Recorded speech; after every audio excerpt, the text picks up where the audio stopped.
Ako si Rico Ilarcon at ibabahagi ko sa inyo ang aking karanasan upang malampasan ko ang saglit na kadiliman ng aking buhay. Ang sabi ko ay hindi ko tatanggapin ang salinlahi na hindi ko dadaan sa dahasan lahat, ngunit may nagpumalit na pumasok sa aking katawan.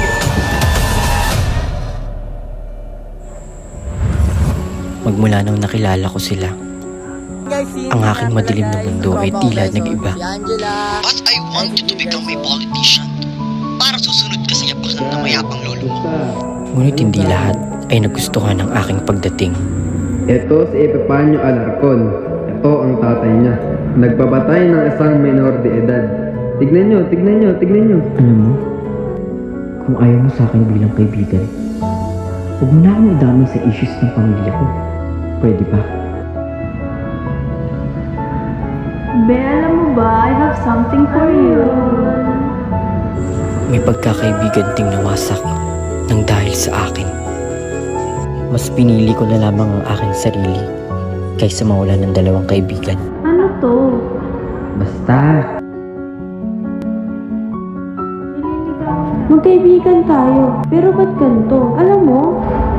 Vanessa, wait lang! Mas importante pa ba sa'yo yan kaysa sa dynasty ng pamilya natin? Paano kung sabihin kong oo, Dad? Maaga po sila nagsiuwi, just yung iba po absent.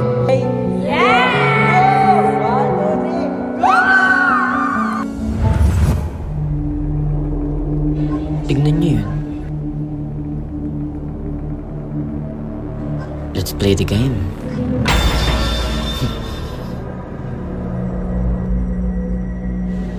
Wow, atake. Very, very force, ha? Wait, Rika. Ano ba yun? Basta, halika rito. Selfie tayo. Pao, sigurado ka na ba dito? Dito ba talaga tayo magkakampil? Oo, diba sa amin dahil sisindihan na natin? Oo, ayan. Tama na pala ako. Ang boring naman pala dito eh. Alam mo, Ate Vanessa, tiisin mo na lang na nandito si Ate Liz. Groupmates kayo, wala kayong choice. Fine, pero pag namuro talaga sa akin yung babaeng yan, makakatikim sa akin yan. Chill lang, be. Tumayo na nga tayo, oh. Gutom na ako. Ano ba? Ewan ko, ang tagal nandito. Anong ginagawa niyo dito? Kakagulat ka naman? Kakainis? Sino ka ba para magtanong? Ako si Noemi, naninirahan dito. Hindi ko gusto ang pananalita mo. Bastos ka! How dare you do that to me? Ano? Ano? Halika rito! Uy, tama na! Vanessa! Ano ba? Kumalma nga kayo? Okay ka lang, Miss? Miss, sandali lang. Sundin mo ang gusto ng tatay mo. Yun din ang gusto niya. Ha? Anong gusto? Lala nun? Ellie, ayusin mo na yan. Kakain muna tayo bago tayo mag-start. Asan ba sila? Ah! Kakaiba, pag-ibig nating dalawa, di maikukumpara. Pagod na ako maglakad, Angela. Pagod na ako sa lahat. Pati sa akin? Bakit? Wala, di na ako sanay na ganyan ka. Lagi ka kasing nangungulit sa akin. Siguro. Natatakot na ako sa lugar na to. So una pa lang. Huwag ka matakot. Nandito ako lagi para sa'yo. Ay, para sa ating lahat pala. Bakit ba ako babalik doon? Hindi naman nila ako pinakausap. Angela, alam mo namang mahal kita, di ba? Pero may isang bagay pa akong di pinagtatapat sa'yo. Ano yun? May anak na ako, Angela, pero pangako, ikaw pa rin ang mamaling ko. Ha?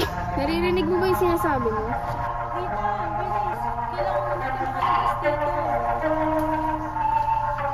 Kailangan, Angela! Huwag mo akong iwan dito! Angela! Sandali lang! Gusto mo ako? Alam ko, hinihintay ko lang manggaling sa'yo.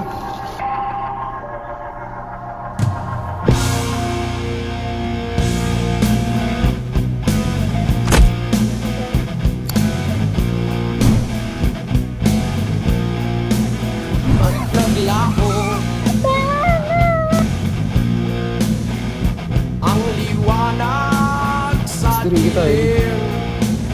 Walang ingay, ngunit nakakabingi kaibigan. Saan ka na ngayon? Ako'y naghihintay dito sa pagdating. Hindi si Rico ang nakakasama mo. Sabi ko, mga agaw ka. Tama na. Sabi mo mga agaw. Ang lumipas na at wala pa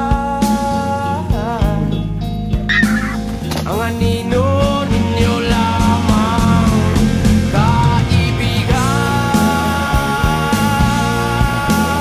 Tunay kahabahan, wala na ba ngayon ang samahan natin? Sino ka?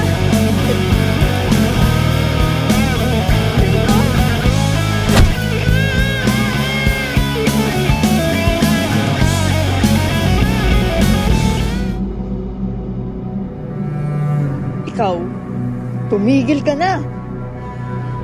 Ang nangyari sa mga kaibigan, nararapat lang sa kanila.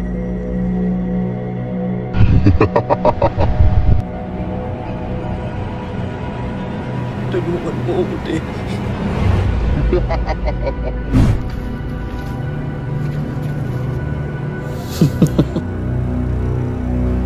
Tama na.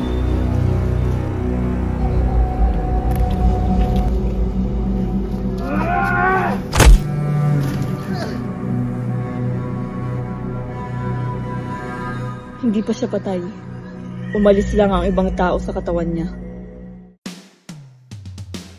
Upang maitama ang timbangan, kailangan ni may nagwawasto rito. Tama na sinabi sa filosofiya na ang hustisya ay nakukuha sa pagtatama rito. Ngunit ano pa man ang naging kasalanan sa atin ng tao, ay huwag na tayong mandamay ng iba pa upang makasakit lang. Maaaring nakapanghuhusga nga tayo, ngunit wala sa ating mga kamay ang batas.